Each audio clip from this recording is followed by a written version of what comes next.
शिवराज सरकार के चौथे कार्यकाल का पहला बजट वित्त मंत्री जगदीश देवड़ा ने विधानसभा में पेश किया। आत्मनिर्भर एमपी को ध्यान में रखकर बनाए गए इस बजट के जरिए कई सौगातें शिवराज सरकार ने प्रदेश की जनता को दी हैं। देखिए ये खास रिपोर्ट।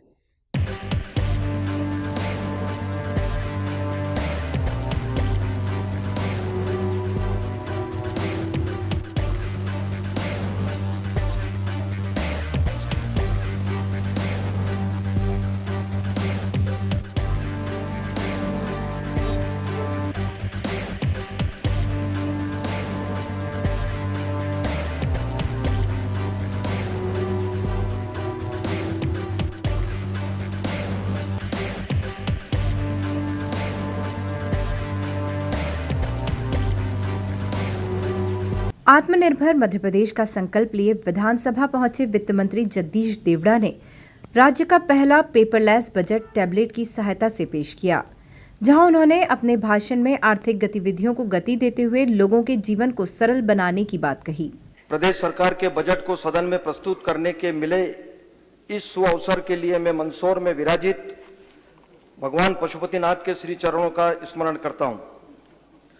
कामना करता हूं कि यह बजट रूपी वृक्ष कल्प वृक्ष का रूप लेकर प्रदेश की उन्नति का माध्यम बने। मैं प्रदेश की जनता को नमन करता हूं, जिनका सहयोग व विश्वास हमें संबल, ऊर्जा व उत्साह प्रदान करता है। हमारी सरकार के बजट प्रस्ताव में प्रदेश को प्रत्येक क्षेत्र में अग्रणी बनाने, जनता के जीवन में सकारात्मक बदलाव लाने, जनसाधारण की आकांक्षाओं को मूर्त रूप देने, टेबल तक पहुंचाने की व्यवस्था करें, योजनाओं व कार्यक्रमों को धरातल पर आकार देने बजट से पूरा तथा श्रेष्ठ जनशक्ति तैयार करने की व्यवस्था व प्रतिबद्धता समाहित है। हमारी सरकार सौदेश्यपूर्ण सामाजिक समरसता व समग्र विकास की व्यूह रचना के साथ आगे बढ़ते हुए प्रदेश की जनता के जीवन में समृद्धि लाने के लिए कटिबद्ध है।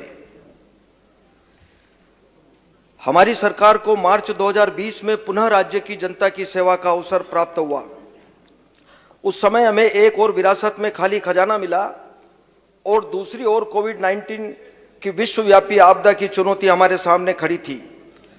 इस आपदा से देश व प्रदेश में आर्थिक गतिविधियां कम हुई तथा राज्य शासन की राजस्व प्राप्तियों पर प्रतिकूल प्रभाव पड़ा। इन चुनौतियों के बीच हमने दृढ़ता, परिश्रम एवं आशावादिता के साथ कार्य करते हुए कोविड महामारी को नियंत्रित किया एवं अर्थव्यवस्था को गति देने के लिए अनेक कदम उठाए। प्रदेश का बजट पेश करते हुए वित्त मंत्री जगदीश देवड़ा ने जल संसाधन विभाग के लिए इस बार जहां 6,436 करोड़ का बजट प्रावधान किया, तो वहीं पीडब्ल्यूडी विभाग के लिए 7,342 करोड़ का बजट प्रावधान किया गया। इसके साथ ही प्रदेश में 105 रेलवे ओवरब्रिज भी बनाए जाएंगे। साथ ही सीएम राइज स्कूल का संचालन भी शुरू किया जाएगा। 19,353 करोड़ की अतिरिक्त वित्तीय संसाधन का प्रावधान किया। आत्मनिर्भर मध्य प्रदेश, माननीय प्रधानमंत्री जी ने आत्मनिर्भर भारत का आह्वान किया है। इस लक्ष्य को प्राप्त करने हेतु हमारे दूरदर्शी मुख्यमंत्री जी ने आत्मनिर्भर मध्य प्रदेश की संकल्पना की है। प्रदेश के सर्वांगीण विकास के उद्देश्य से हमारी सरकार ने माननीय मुख्यमंत्री जी तथा माननीय विभागीय मंत्रीगणों ने वेबिनार के माध्यम से देश व प्रदेश के नीति निर्धारकों, वरिष्ठ प्रशासकों व प्रदेशवासियों से विचार विमर्श कर आत्मनिर्भर मध्य प्रदेश का रोड मैप तैयार किया। आत्मनिर्भर मध्य प्रदेश के निर्माण का ताना बाना 4 स्तंभों के इर्द गिर्द बुना गया है। ये स्तंभ हैं भौतिक अधोसंरचना, शिक्षा एवं स्वास्थ्य, अर्थव्यवस्था एवं रोजगार तथा सुशासन। इन सभी क्षेत्रों में समय सीमा में प्राप्त किए जाने वाले लक्ष्यों को आउटकम, आउटपुट गतिविधियों एवं उप गतिविधियों में वर्गीकृत किया गया है। आत्मनिर्भर मध्य प्रदेश के रोड मैप के नियमित अनुश्रवण एवं समीक्षा के लिए आत्मनिर्भर पोर्टल का निर्माण किया गया। इस प्रकार प्रदेश सरकार का समय, संसाधन, सेवाएं सभी अर्जुन के लिए आंख की भांति एक ही उद्देश्य, एक ही लक्ष्य की ओर केंद्रित है, वह है आत्मनिर्भर मध्य प्रदेश का निर्माण। चारों स्तंभों में पृथक पृथक नए मिशन प्रारंभ किए जाएंगे। इन मिशनों को प्रभावी रूप से समय सीमा में क्रियान्वित करने के लिए विभिन्न योजनाएं एवं कार्यक्रम संचालित किए जाएंगे। भौतिक अधोसंरचना मिशन निर्माण आत्मनिर्भर मध्य प्रदेश के लिए अधोसंरचना का तेज गति से विकास आवश्यक है। अधोसंरचना विकास से रोजगार के नए अवसर सृजित होंगे तथा संतुलित क्षेत्रीय विकास संभव होगा। हमारी सरकार ने अधोसंरचना क्षेत्र में विकास के लिए ठोस लक्ष्य निर्धारित किए हैं। सड़कें विकास की गति को पहिए देती है। इस वित्तीय वर्ष के बजट प्रस्ताव में लगभग 2441 किलोमीटर के नवीन सड़क कार्य तथा 65 नवीन पुल सम्मिलित हैं। रेलवे क्रॉसिंग पर दुर्घटनाओं को कम करना एवं यातायात को सुगम बनाना हमारी प्राथमिकता है। इस हेतु आगामी 3 वर्षों में 1 लाख TVU 10 व्हीकल यूनिट से अधिक यातायात वाले समस्त रेलवे फाटकों पर रेलवे ओवरब्रिज बनाए जाने का लक्ष्य है। इन बजट प्रस्तावों में 105 रेलवे ओवरब्रिज सम्मिलित हैं। सड़कों का नियमित संधारण सुनिश्चित करने के लिए चयनित सड़कों को ऑपरेशन, मेंटेनेंस एवं ट्रांसफर पद्धति के अंतर्गत लाया जाएगा। हमारी सरकार द्वारा चंबल अंचल के विकास को द्रुत गति देने के लिए अटल प्रोग्रेस वे बनाए जाने की कार्रवाई शुरू की जा चुकी है। वित्त मंत्री जगदीश देवड़ा के बजट पेश करने के बाद मुख्यमंत्री शिवराज सिंह चौहान ने इसे वर्तमान परिस्थितियों के हिसाब से सर्वश्रेष्ठ बजट बताया। मैं मध्य प्रदेश के वित्त मंत्री जगदीश देवड़ा जी को बधाई देता हूं। विपरीत परिस्थितियों में सर्वजन हिताय सर्वजन सुखाय बजट है ये। हमारे प्रधानमंत्री जी ने मंत्र दिया था आत्मनिर्भर भारत, और हमने फैसला किया आत्मनिर्भर भारत के लिए आत्मनिर्भर मध्य प्रदेश। और ये आत्मनिर्भर मध्य प्रदेश केवल मंत्री और अफसरों ने नहीं, हमने वेबिनार किए, विशेषज्ञों को आमंत्रित किया था, हमने जनता से सुझाव मांगे थे। तो अलग अलग क्षेत्रों के विशेषज्ञ, आम जनता, समाज के हर वर्ग के लोग, सबके साथ चर्चा और विचार विमर्श करके हमने आत्मनिर्भर भारत का के लिए आत्मनिर्भर मध्य प्रदेश का एक रोड मैप बनाया था। ये बजट आत्मनिर्भर मध्य प्रदेश बनाने का बजट है। जितनी विपरीत परिस्थितियों में, जिन कठिनाइयों के बीच में ये बजट आया है, उसके बाद तो स्वाभाविक था कि कोई भी ये मानकर चलता कि बजट निराशाजनक ही होगा, लेकिन ये बजट अत्यंत आशाजनक है। शिवराज सिंह चौहान जी ने इस बजट के माध्यम से एक बार फिर से ये साबित कर दिया है कि मध्य प्रदेश की जनता के हित उनके लिए सर्वोपरि हैं, भारतीय जनता पार्टी परिवार के लिए सर्वोपरि है। और इसलिए ये बजट आशाजनक इस मायने में भी है कि गरीबों के साथ साथ, किसान और गरीबों के साथ साथ महिलाओं के साथ साथ इस बात की भी चिंता की गई है कि कोरोना काल में जिस तरह से व्यापार व्यवसाय को नुकसान हुआ है, उनमें उठाव आए। और कुल मिलाकर देश के यशस्वी प्रधानमंत्री माननीय मोदी जी आत्मनिर्भर भारत के जिस लक्ष्य को लेकर देश को उस दिशा में आगे लेकर जा रहे हैं, हम कह सकते हैं कि उनका अनुसरण करते हुए माननीय शिवराज सिंह चौहान जी ने आत्मनिर्भर मध्य प्रदेश की भूमिका इस बजट के माध्यम से रखी है। और ये बजट प्रदेश के लिए अत्यंत लाभकारी होने वाला है। कांग्रेस का 1.25 साल का शासनकाल ये साबित करता है कि जनता के हितों से उनका कोई लेना देना है नहीं। कांग्रेस को ये कहने का अधिकार इसलिए है कि इसमें कांग्रेस के जिस तरह के हित वो चाहते थे, उस तरह के व्यापार व्यवसायों को वैसी छूट नहीं मिली है। लेकिन कुल मिलाकर ये बजट अत्यंत आशा का संचार करने वाला बजट है। कांग्रेस से हम ये अपेक्षा नहीं करते कि इस बजट के वो पक्ष में कहेंगे, लेकिन फिर भी बेहतर होता कि इसकी जो अच्छाइयाँ हैं उसके बारे में कुछ शब्द वो कहते थे। शिवराज सरकार की ओर से पेश किए गए बजट पर सवाल खड़े करते हुए कांग्रेस ने क्या कुछ कहा, जरा आप खुद ही सुनिए। बड़े दुख के साथ मुझे कहना पड़ता है कि ये बजट केवल आंकड़ों का खेल है। आत्मनिर्भर आत्मनिर्भर आत्मनिर्भर, ये एक नया स्लोगन बन गया है। इस स्लोगन में सब कुछ फिट हो जाता है। ये आत्मनिर्भर प्रदेश की बात कर रहे हैं या आत्मनिर्भर भारतीय जनता पार्टी और भारतीय जनता पार्टी के नेताओं की कर रहे हैं। इस बजट में किसानों के लिए जो कर्ज माफ की बात थी, हमने कर्ज माफ शुरू किया था। हर किसान उसका जन्म कर्जे में होता है और कर्जे में उसकी मौत होती है। 70% अपने प्रदेश की अर्थव्यवस्था कृषि क्षेत्र पर आधारित है। जिसकी किराने की दुकान होए, उसकी किराने की दुकान गांव में तब चलती है जब किसान के जेब में कुछ पैसा होए, उसके पास क्रय शक्ति होए, खरीदने की ताकत होए। ये हमारे बाज़ार, इंदौर के बाज़ार या भोपाल के बाज़ार, कोई दिल्ली से बाज़ार करने नहीं आता। तो सबसे बड़ी प्राथमिकता आज हमारे कृषि क्षेत्र की है, जो हमने शुरू करी थी, जहाँ लगभग 27 लाख किसानों का कर्जा माफ़ किया। दूसरा किस्त चालू था, ये आज बंद है। इस पर कोई कुछ नहीं कहना। अंत में जो भी प्रावधान होता है, जो भी एलोकेशन होती है, इसका क्रियान्वयन कैसे होता है, इसका डिलीवरी मैकेनिज्म क्या होगा, कितने हितग्राहियों को इससे लाभ मिलेगा, ये अंत में प्रश्न होते हैं जिससे विकास और प्रगति की बात की जा सकती है। तो हम देखेंगे इसकी कितना इसका क्रियान्वयन होता है। पेट्रोल, डीजल, गैस, अब तो खाने का तेल, रसोई का तेल भी गया, उसके भाव भी बढ़ रहे हैं। कुछ नहीं कहा, कह देते कि हम वैट इतना कम कर देंगे। जवाब में कहते हैं कि हमारी सरकार ने, जब कांग्रेस की सरकार थी, वैट बढ़ाया। हाँ, हमने बढ़ाया था, हमने छुटपुट बढ़ाया था, पर उससे भाव नहीं बढ़े थे, उससे भाव नहीं बढ़े थे। ये बात हमें याद रखनी है।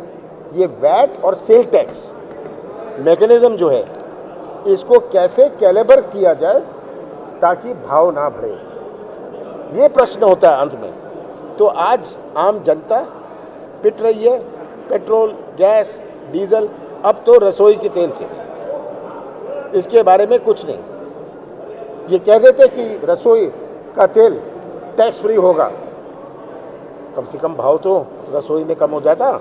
इसके बारे में भी कुछ नहीं, केवल प्रावधान, केवल प्रस्तावित और आत्मनिर्भर का ये बजट है।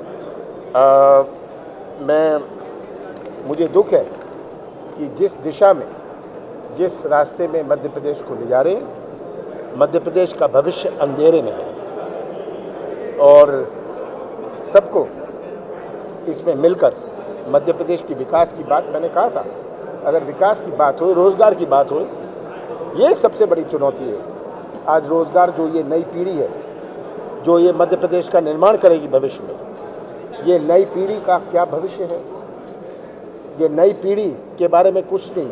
36 रोजगार केंद्र ये बंद कर रहे हैं। 36 रोजगार, 51 जिलों में से 36 रोजगार केंद्र बंद कर रहे हैं, क्योंकि कोई रोजगार के नए मौके बनने वाले नहीं, कोई निवेश नहीं आ रहा। जो निवेश का शुरुआत हुई थी वो कांग्रेस के कार्यकाल में शुरुआत हुई थी। मुझे खुशी है और मेरा जो सहयोग रहेगा निवेश के लिए, जहाँ भी ये सरकार चाहेगी, मेरा सहयोग रहेगा, क्योंकि यही हमारी सबसे बड़ी चुनौती है, हमारे भविष्य के, मध्य प्रदेश की नौजवानों की भविष्य की, जो जुड़ा हुआ है। किसान कर्ज माफी के बारे में कुछ नहीं कहते, ये कह देते कि चलिए हम पूर्ति करेंगे, दूसरी किस्त, तीसरी किस्त पूरी करेंगे। किसान के हाथ में तब ये तो ट्रांसफ़र ऑफ फंड्स होता है, जब उसका कर्जा माफ़ हो गया, उतना पैसा उसका बच गया, इसका मतलब उसका पैसा उसके पास आ गया। उस पैसे से अपने बच्चे की अच्छी पढ़ाई, उस पैसे से अपने खेती में सुधार वो कर सकता है। तो हमें बुनियादी तौर से सोचना पड़ेगा। हम कहें इतना सिंचाई हो जाएगी, सिंचाई हो जाएगी, उत्पादन बढ़ेगा, पर उत्पादन का क्या मूल्य बढ़ेगा, कितना मूल्य मिलेगा? प्रश्न ये है। मंडी में क्या व्यवस्था होगी? आज मैंने कहा था बड़े सरल भाषा में, ये जो काला कानून, 3 काले कानून है, मैं इसको फिर से सरल भाषा में बता दूं। पहला कानून जो निजीकरण है, जो उद्योग, जो बिजनेस हाउस आएंगे कृषि क्षेत्र में, क्या समाज सेवा के लिए आएंगे? वो तो नफे के लिए आएंगे। आज मंडी का दर्जा उनको देके ये बड़े बड़े उद्योगपति किसान के पास जाके, अगर समर्थन मूल्य 3000 है, कहेंगे हम 2500 देते हैं, किसान को तो निकालना है, अपने उत्पाद निकालना है, तो कहेगा ले जाओ। जो संभावना थी समर्थन मूल्य मिलने की, वो भी चौपट। आज मध्य प्रदेश में केवल 22% किसानों को समर्थन मूल्य मिलता है। इसका भी एक इतिहास है, इसका भी एक इतिहास है, क्योंकि मध्य प्रदेश में जब समर्थन मूल्य की शुरुआत हुई थी, जब उपज गेहूँ उपज और इस सब का नेशनलाइजेशन हुआ था, इंदिरा गांधी जी ने करा था, जब फूड कॉरपोरेशन ऑफ इंडिया बनाई थी, जब बफर स्टॉक का शुरुआत करी थी, समर्थन मूल्य और एग्रीकल्चर प्राइसेस कमीशन बनी थी, उस समय से चल रहा है। बड़े उत्पादन वाले प्रदेश थे, पंजाब हरियाणा, उनको ज़्यादा मिला। मध्य प्रदेश में गुजारे की राजनीति थी, गुजारे की खेती थी, गुजारे की खेती थी। इस गुजारे की खेती में उसने 10-15 गांव में अपना उपज बेच दी। उसको समर्थन मूल्य से कोई मतलब नहीं था, मंडी से कोई मतलब नहीं था, कि वो गुजारे की राजनीति करता है। आज भी गुजारे की खेती करता है। आज भी मध्य प्रदेश में कितने प्रतिशत किसान हैं जो गुजारे की खेती करते हैं, ये हमें देखना है। तो ये पहला कानून है निजीकरण का। पहले आपको लाइसेंस चाहिए होता था मंडी से व्यापार करने के लिए, आज किसी को कोई लाइसेंस नहीं चाहिए। आज इसमें अगर आप दुकान खोलना चाहते हो, आप पैन कार्ड दिखाओ, दुकान खोल लो, पैन कार्ड से हो गया। तो ये निजीकरण बहुत खतरनाक है। दूसरा कानून है कॉन्ट्रैक्ट फार्मिंग, ठेके की खेती। ये खेती के किसान को चाहिए क्या? बीज और खाद। आज 50% बीज और खाद सोसाइटी के माध्यम से मिलता है। किसान 50% खरीदता है व्यापारी से। बड़े बड़े उद्योगपति, बड़े बड़े बिजनेस हाउस सब खाद और बीज इकट्ठा कर लेंगे। किसान के पास जाएंगे, बोनी का समय है, उसके पास पूछेंगे तेरे पास खाद है, बीज है, कहेगा नहीं है।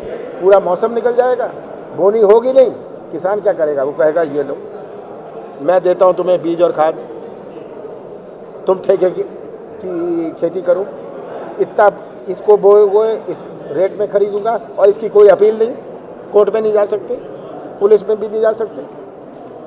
एसडीएम के पास जाओ, एसडीएम के पास दिल्ली में कोई जॉइंट सेक्रेटरी के पास जाओ, ऐसी इस तरह की कार्रवाई बनाइए। तो ये है दूसरा कानून। तीसरा कानून है जो स्टॉक लिमिट का था एसेंशियल कमोडिटीज एक्ट में। आज कोई खरीद ले, सोयाबीन खरीद ले, और जब बाज़ार में भाव बढ़ जाए तो बेच दे। तो ये आज काला कानून में जो आंदोलन कर रहे हैं, ये सब समझते हैं ये कानून क्या है। आम जनता को कुछ नहीं मिला, कर्मचारियों को, शासकीय कर्मचारियों को भी कुछ नहीं मिला। मैं सोचता था कि जो एरियर्स है उसकी घोषणा हो जाएगी कि हम कर देंगे। अब तो घोषणा करिए कि हम घोषणा करेंगे। वित्त मंत्री जी ने पेश किए हैं, उसमें घाटा है, राजकोषीय घाटा है। तो आप ये रकम लाएंगे कहाँ से जो आप प्रस्तावित कर रहे हैं कि हम 2,41,000 करोड़ रुपए का व्यय मध्य प्रदेश में 20-21 में आपने मांगा है, सदन से अनुमति मांगी है। अब प्राप्तियां कुल आपने जो प्रस्तावित की है, जो कुल प्राप्तियां आपको हुई हैं पिछले वित्तीय वर्ष में, वो 1,37,000 करोड़ है, और जो आपने प्रस्तावित की है वो 1,64,000 करोड़ है।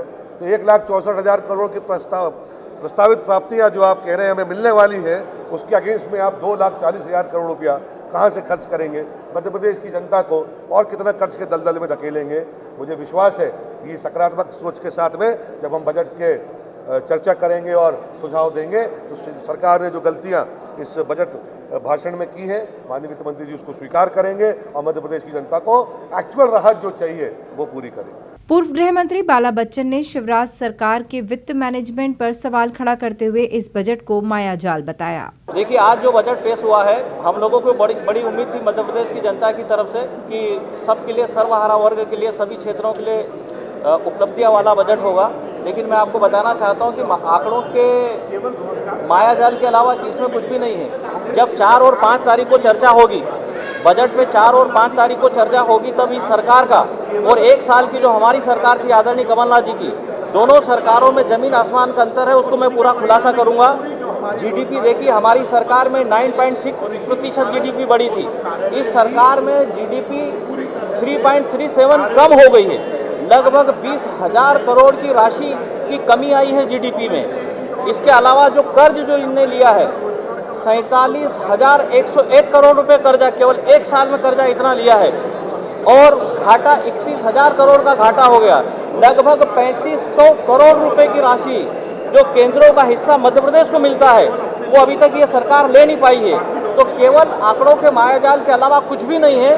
जब चर्चा होगी तो सारी चीज़ें हम दूध की दूध और पानी की पानी कर देंगे, सारी बातों को हम स्पष्ट कर देंगे। पूर्व मंत्री पीसी शर्मा ने बजट को नीरस और उबाऊ बताते हुए शिवराज सरकार को घाटे और घोटाले की सरकार बताया। बहुत ही नीरस और उबाऊ बजट रहा ये। और मैं बात करूंगा भोपाल की, तो भोपाल का मास्टर प्लान हमारी सरकार ने बना दिया था, उसका कोई जिक्र नहीं है। लगभग 80,000 करोड़ का घाटा है, जो आज तक के इतिहास में सबसे ज़्यादा है। 4,500 रुपये पर व्यक्ति मध्य प्रदेश के लोगों की आय कम हो गई है। और दूसरा, कर्मचारी हित की बात कर रहे हैं, लेकिन जो 3% डीए कमलनाथ जी की सरकार ने दिया था, उस डीए को देने का कोई जिक्र इसमें नहीं किया गया है। जो शहरी गरीबों को आवास देने की बात की है, प्रधानमंत्री आवास, उसमें भोपाल में कितने आवास बनेंगे गरीबों के, उस पर कोई चर्चा नहीं की है। कुल मिला के ये घाटे की सरकार और घोटाले की सरकार है। बहरहाल अब देखने वाली बात तो ये होगी कि आने वाले दिनों में जब बजट को लेकर विधानसभा में चर्चा होगी, तब इस पर विपक्ष अपनी ओर से क्या कुछ सवाल खड़े करता है। Bureau report, MP news, Bhopal.